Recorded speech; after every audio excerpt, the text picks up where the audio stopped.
You can now clear down sales orders with outstanding items that will not be dispatched. The clear down adjusts your sales order values based on the final quantities, making your sales reports more accurate. The clear down function is found in the Actions menu of sales orders that are partially dispatched.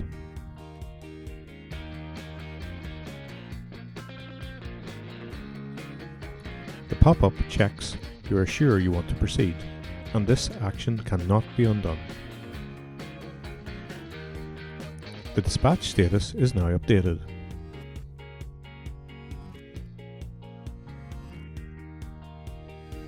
Also, we have a column on the sales order line item for the original quantity and then the adjusted quantity.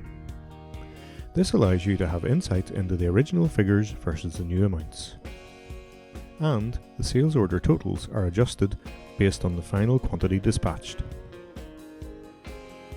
Details of who carried out the cleardown and when are stored in the sales orders activity log.